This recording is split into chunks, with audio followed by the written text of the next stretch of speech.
Business as an investment vehicle. Are you at a stage where you're tired of working for money and would want to have money work for you instead? In this wealth creation course, the investment vehicle that we'll be talking about is business. This vehicle is slightly skewed towards mid to long-term investment. Are you ready to make more money and get out of the rat race quickly? To begin the journey of a business investor, you'll need a minimum investment cost of $5,000. If you do not have enough, I strongly recommend that you follow the steps in the previous modules about small to mid-term investments because it's important to start small but also to start now. So if you're set, let's get started. Getting out of the rat race is never easy, but it's not impossible. You are considered to be financially free when your passive income is greater than your expenses. A good example would be a respectable corporate manager with quite a great sum of salary. Is their chance of getting out of the rat race higher? The answer is not necessarily. This is because when our income is high, our expenses become higher too. For example, buying branded clothing, driving expensive cars, etc. And it's more difficult for them to have a passive income that could cover their expenses. So this module will be a good guide for you to make great passive income with the savings that you already have and with just a minimum amount of effort. You probably heard of people saying this: if you want to get rich, start a business. The main reason why most people start their business is to get unlimited income as compared to basic salaries, which is true, but what they don't realize is that they do not have freedom to enjoy life, and their business often swallows them up instead of setting them free. 3 crucial steps to invest in the right business: be financially free and spend your time with people who truly matter. But before we dive deep into the steps, let's identify what are the types of businesses available to be invested in. There are franchises, technology or software, startups, partnerships, shopping mall, agriculture, and much more. Welcome back to the second module of Wealth Creation Blueprint: the advantages and drawbacks of business investment in general. If investing in business is so rewarding, why isn't everyone investing? Why isn't everyone a millionaire? So let's talk about the pros and cons of investing in business, the certainty and the uncertainty. There are 2 main types of business investing: the existing business and the startups. The pros and cons of existing businesses. The advantages investing in an existing business are: you have a higher chance of receiving a stable ROI, or return of investment. Have a sales record to gauge the potential growth of the business. A great deal of the groundwork is already done since the business is already up and running. The market for the product or service you will be selling is already established. It can often be easier to obtain financing because the business already has an established track record. There is likely established customers, which means there is a reliable income and a good network of contacts already in place. There should already be a business plan and a marketing strategy in place. Many of the problems that the businesses run into have already occurred and been resolved. The disadvantages in investing in an existing business are: no control of the company's operation and direction. Generally, a large amount of cash is necessary to make the actual investment. You will need a budget for an accountant, attorney, and other fees. You may have to renegotiate or honor any contracts that are already in place with the current owner. Next, let's talk about the pros and cons of startup business investment. The pros of startup business investment are: you can detach yourself from the market trends by diversifying. This is important if a startup has potential helping you to make more money in the long run, it is still a successful investment. The chance of potential growth for a startup is higher. The cons of startup business investment are: startup businesses run at a higher risk of getting no return as compared to established businesses. This is because they don't have concrete branding and do not have a good network of contacts. This leads to less or zero return in the beginning. Lack of resources or capital to work on their businesses. That's probably the main reason why they need investors like you to invest in them. In the next chapter, we'll discuss the pros and cons of different business investment in detail. Are you ready to make more money and get out of the rat race? See you in the next module. Welcome back to the third module on business investment of Wealth Creation Blueprint. Before you invest your money into a business, you'll need to know the pros and cons of the business that you want to invest in. The pros and cons of business investment in specific. The pros of investing in a franchise business. Training and professional guidance are provided. You just need to hire staff to manage it for you. The business is automated and has step-by-step guidelines. Financing is available. You will have a clear picture of your cash flow. Remember, positive cash flow is what you're looking for. Access to other franchisees for help and ideas.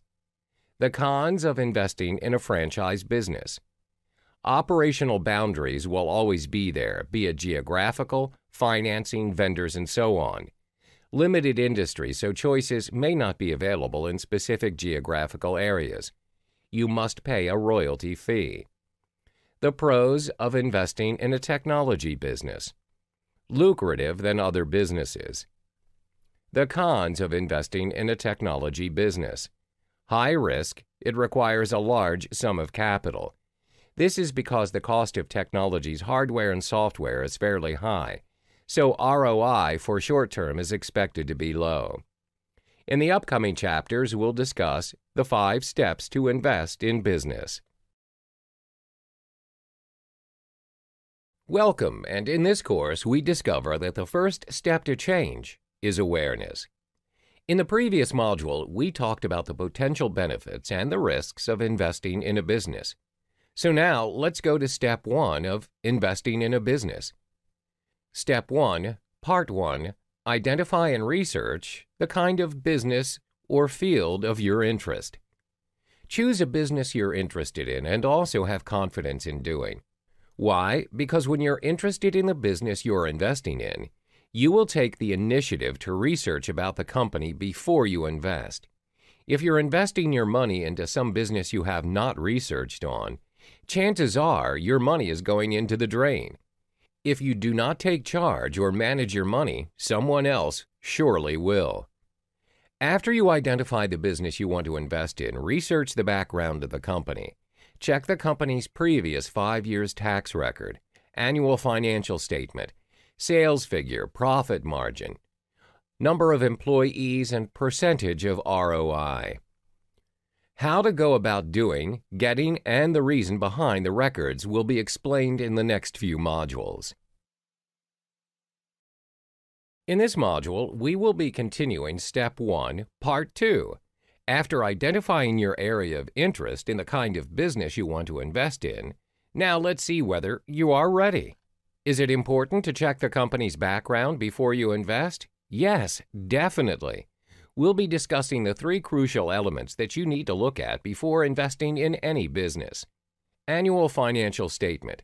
It is used to separate profits, assets, cash flow, and return on investment of the business so that you as an investor will have a clearer picture of the company's financial status. This helps to avoid any incomprehensible financial jargon and help you to understand the financial account entries better. Financial statements are influenced by the management's estimates and judgments. That being said, the impression that can be inherently found in the accounting process means that the prudent investor should take an inquisitive and skeptical approach towards financial statement analysis. Annual sales revenue. Gross revenue refers to the total amount of the sales contract, while net revenue reflects the amount billed to the customer at that point in time. It's important to distinguish between gross revenue and the actual sales number in business, where there are multiple sources of revenue, including sales, interest, and other proceeds. Revenue allows you to know the market need of the product for the company you're about to invest in. OPEX, operating expenses. Operating expenses is the incurred charges when engaged in any activities, and it may not directly be associated with the production of goods or services. It's important to know both revenue and the operating expenses. From there, you'll be able to identify the net profit, whether or not the business is earning or losing money.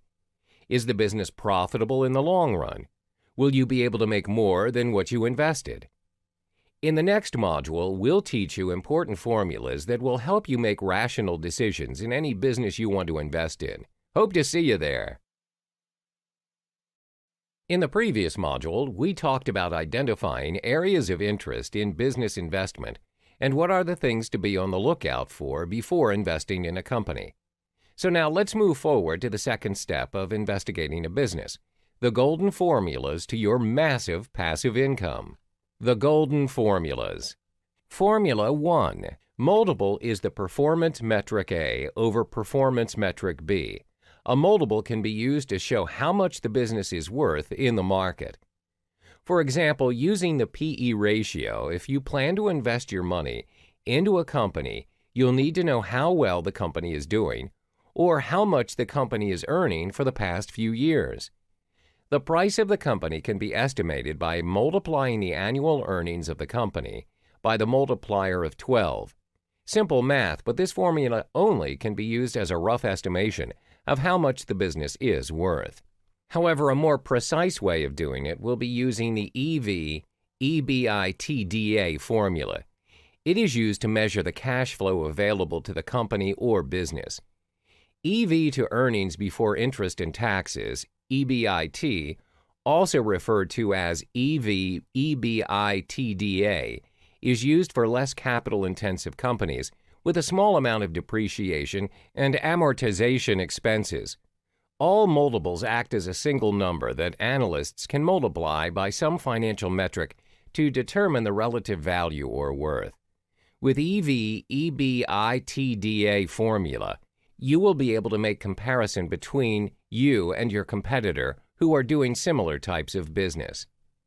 So after the business valuation, take note of the company's profit and cash flow. Formula 2. Profit equals revenue minus operating expenses. A lot of people get confused with these accounting jargons. If you're going to invest in a business, the main thing you should be looking at will be the profit of the company. Is the company making or losing money? There have been a lot of cases where investors were deceived by focusing on the amount of the revenue made. They forgot that in order to calculate the income, the actual profit, they need to take into account the expenses that were incurred. Is it possible for a company to be having a huge amount of revenue and losing money at the same time? Yes, it's possible. This could happen especially when the operating expenses of the business are higher than the revenue. For instance, the revenue of the business you're about to invest in is $100 million, but the operating expenses are $150 million, so the profit is negative. Is the business profitable? Absolutely not. The business is not profitable. This is not the kind of business you should be investing your hard-earned money in. Why profit and not revenue? Because profit is the bottom line of the business. If the company's annual sales or revenue are high but the profit is low, this shows that the business is not profitable and no one should invest in a non-profitable business. See you in the next module. In this module, we will be continuing Part 2 of Step 2. Formula 3. Cash flow is king, and that is positive cash flow is king. Cash flow from operations can be calculated in two ways. The first one is subtracting the non-cash sales from the sum of the operation income and non-cash expenses, then divide it with the income from the operation. Another way to calculate cash flow from the operation will be subtracting the non-cash expenses from the sum of the net income and non-cash expenses, then divide it with the net income from the operation. As a wise investor, you must only buy or invest into a business that is able to help you make more money. Positive cash flow is what you're looking for, because cash flow is king. A business with a healthy cash flow is like a golden goose that will be laying golden eggs for you. Think about it this way. If a company you're about to invest in does not have a positive cash flow, do you think you'll be able to get your return of investment back? It'll be risky, and there is a fair chance of you not getting back the amount of return that you expected. In the upcoming modules, we will be discussing the hot tips and things to consider if you're going to invest into business startups. Now let's go to Step 2, Part 3 of investing in a business, the golden formulas to your massive passive income. Step 2, Part 3. There are two uses for this particular formula. The first way is to gauge the profitability of the business you're about to invest in.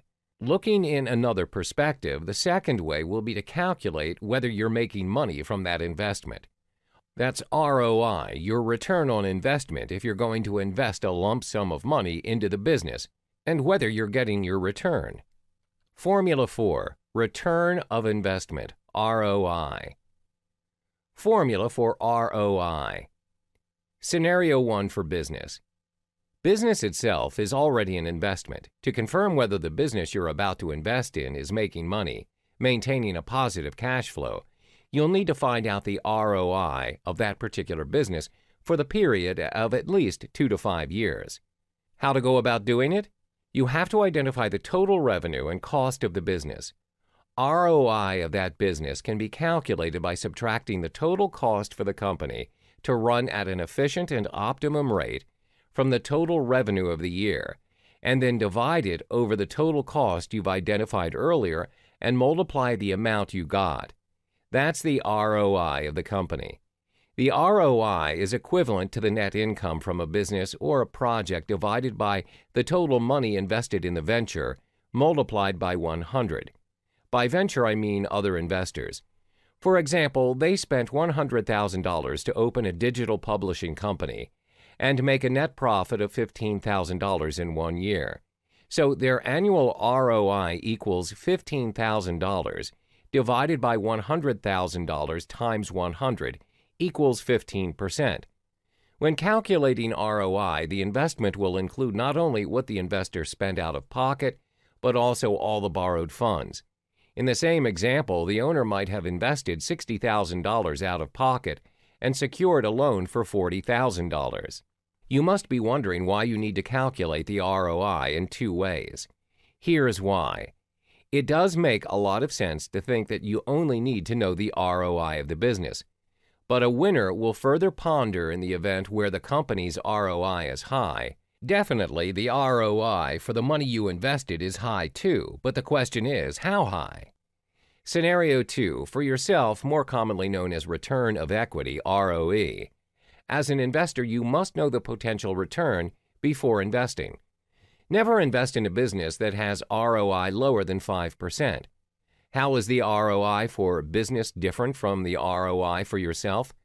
Well, think about it this way. If the ROI of the business you invested in is 6%, does that mean your ROI is 6% as well? You can calculate ROE by dividing the net income by the equity of the investor and multiplying the result by 100. In this example, the digital publisher's owner has an equity stake of $60,000 in the business. So ROE equals $15,000 divided by $60,000 times 100 equals 25%. This means that for every dollar invested, 25 cents were made. The ROI of 15%, on the other hand, means that for every dollar of combined assets and loans invested, the business yielded a 15 cents average profit. An ROI of 8 to 10% is ideal. This should happen every month at all times. When the investment is fully funded by equity and there is no loan involved, the equity and total amount invested are the same. In such cases, the ROI and ROE are also identical. When a loan or investor is involved, however, the ROE will be higher than it would have been without the loan if the additional profit made possible by the loan exceeds the loan's interest expense. Assume you can invest $60,000 and open a small-scale digital publishing company that will return $12,000 annual profit. Or you can borrow $40,000 more and open a far larger laundromat that will net $19,000 in profit. You should borrow funds and run a larger business if the interest expense on the loan is less than $7,000 additional profit made possible by the loan. If it is, your ROE will grow. In the next module, we'll be discussing Step 3 in business investment, In Step 3, the cost of investment and how to leverage using what you already have will be revealed. In the previous modules, we talked about Step 1 and 2 of investing in a business. So now let's get to Step 3. Step 3, strategizing. Do you have what it takes to invest in any type of business in this world? In about 10 seconds from now, you'll be introduced to the meta theory to invest in any business that you desire. The meta theory. M stands for money, E, energy or passion, T, time, A, action taker. Meta is the cost of all investments. How is it so? The M in meta represents money. Let's be frank, you cannot invest when you do not have the money, which is why we have a one whole module about how to raise capital for investing. How much money is enough in terms of investing in a business? The starting cost will be at least $5,000 in U.S. currency. The USD 5,000 should not be used for other purposes except to invest. That being said, investing in business shouldn't be a burden to you or your family. Your family should have enough money that they can cover their daily expenses. If you do not, I strongly recommend you start small. Investments like gold and silver, which are sustainable, long-term investments, but with a lower ROI over time. The E in meta represents energy. Why is this part of any investment, you might ask? Energy is defined as the strength and vitality required for any physical or mental activity. Energy is also defined as the power derived from utilizing physical or chemical resources, especially to provide light and heat or to work machines. Same thing applies to any kind of investment, including starting your own business. Your energy for the investment you're in will result in the return of investment, which is the light, heat, or even a machine that can work. The T in meta represents time. If you're having a full-time job, it's understandable that you have limited time to look after your investment, which is totally okay. In wealth creation, the main aim is to create multiple passive income streams so that you make money work for you. In investment, time management is very important, especially in business investment. As an investor, you would want to know how well is your investment going. To achieve this, you'll have to monitor your investment from afar by requesting a monthly report from the company you invested in. You can also visit the company to see the company's progress. My recommendation would be once in 2 months. While doing that, take note on how the company has changed since your last visit. The A in meta represents action. Actions speak louder than words. Ever heard of done is better than perfect? The pre-step of any successful investment is to take action. Fear will always be there. Acknowledge the fear and move on. Why and how will that impact the investment? The human brain is designed in a way that when it senses risk or things are not in the equilibrium state, it will self-tune and send signals like voices to tell you not to take the risk, even if the risk is bound to bring positive growth. Let me give you another situation using infants as an example. Infants experience the world by using all 5 senses. Are they actually thinking? No, not really. They're just gathering information of the world that might be useful to them in the future. Actions like crawling, eating, reading, and making sense of things are new to them. But why is that infancy stage the fastest of all? That is because their brains have not gathered disempowering beliefs that can obstruct their learning. Can you imagine if the baby is scared of falling down? That way the baby will never be able to walk. Same goes for you. Are you the infant in business investments, or are you the one who's filled with disempowering thoughts? Hello, you've unlocked the secret step, which is Step 4 of business investment. In the previous modules, we talked about the 3 steps in business investment. So, are you ready to take things one step higher? Bonus step: 3 important questions to ask your attorney. Hiring an attorney to speed up your journey of business investment. What does an attorney do? An attorney is a person appointed to act for another in business or legal matters. Attorney is also a lawyer. This module will be a set of questions for you to ask your attorney. Among the questions to consider asking your attorney: do you have prior experience working with business and their investors?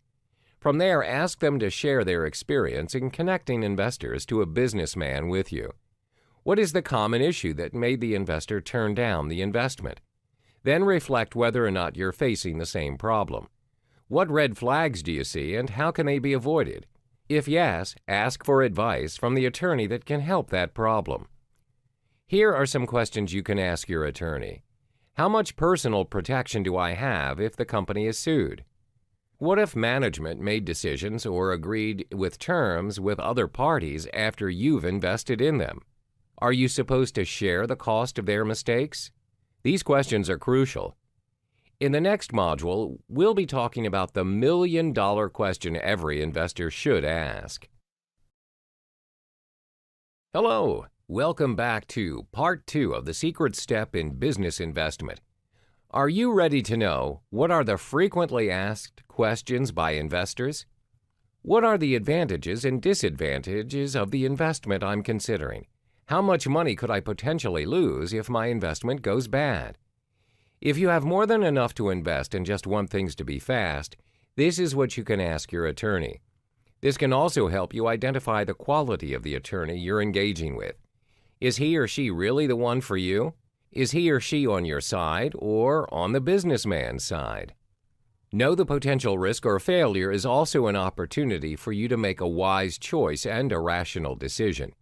The company that you perceive to be profitable turns out to be less valuable than what you think. Does that say something about you? I hope the questions I've talked about give you a sense of direction to help you when you're investing.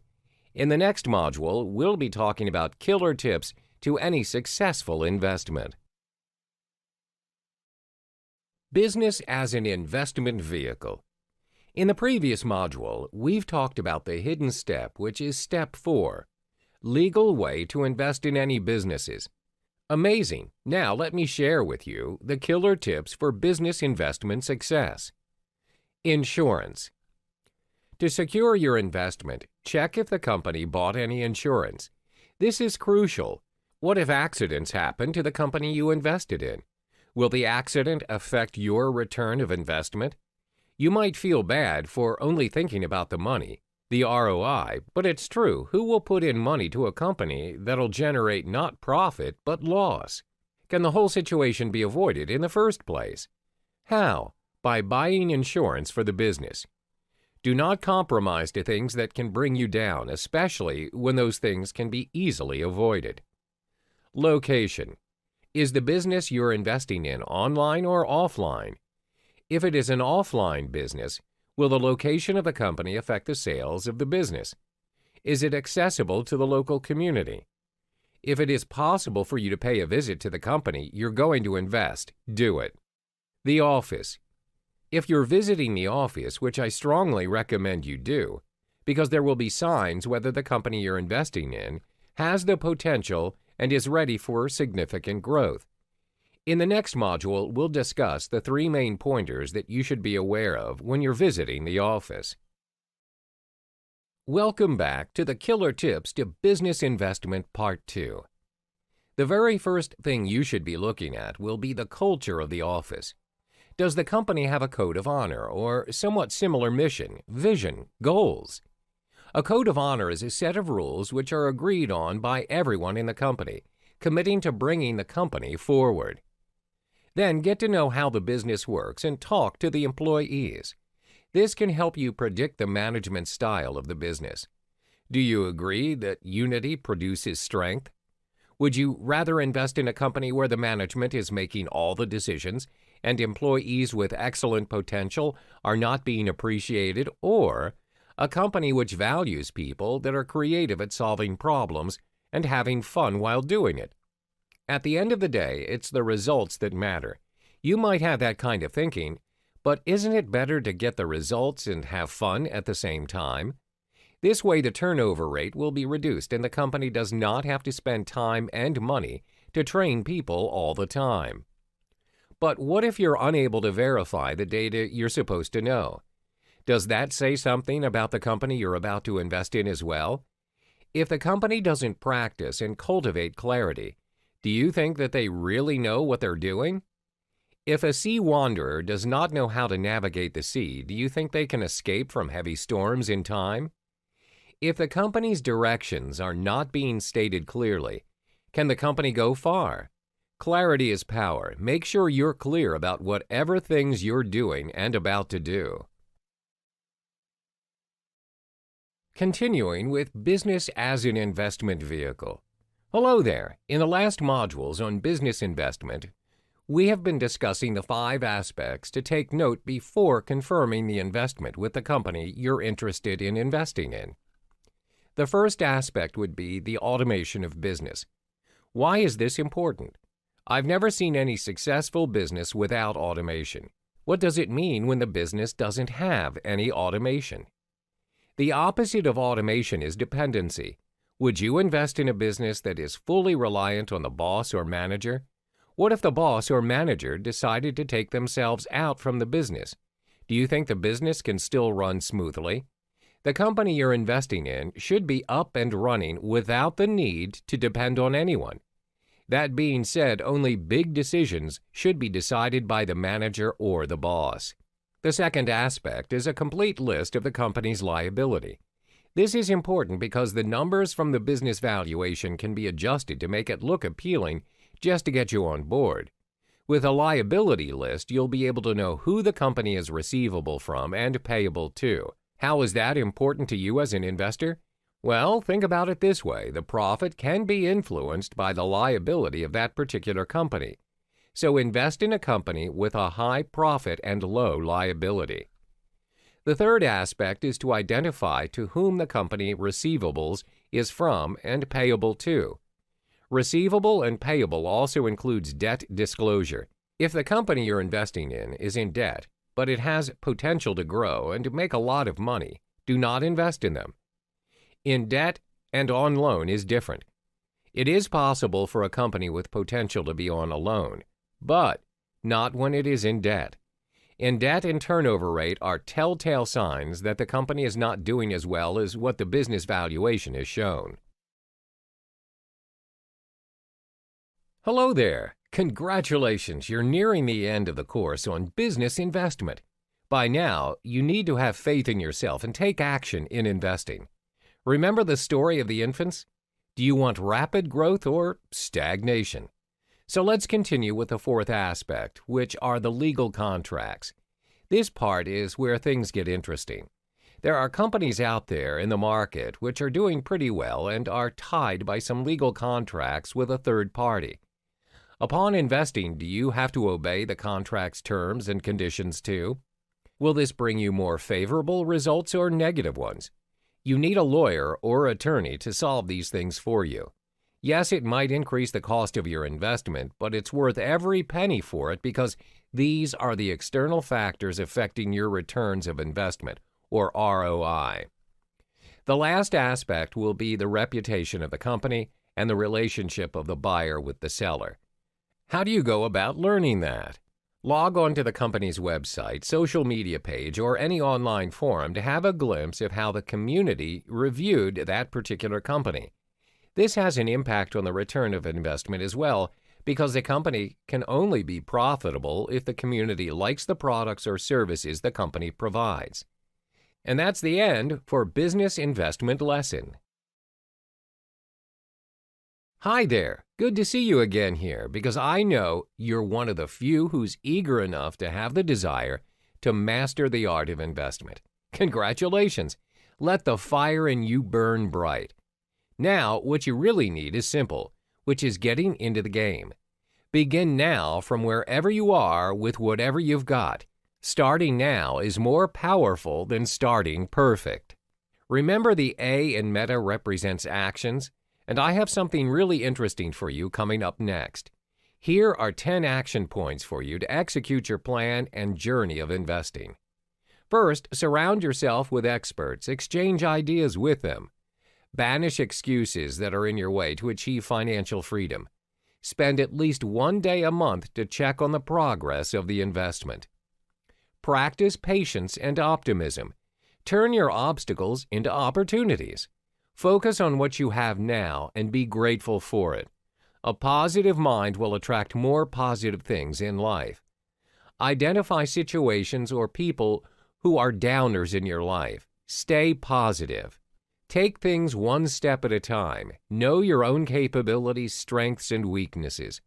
Be aware of the market trend by reading the news. External factors can affect your return on investment as well. Knowing when to start and when to stop is very important. Practice intuition. How? By being observant. Take a deep breath and tell yourself you've already got what it takes to be financially free.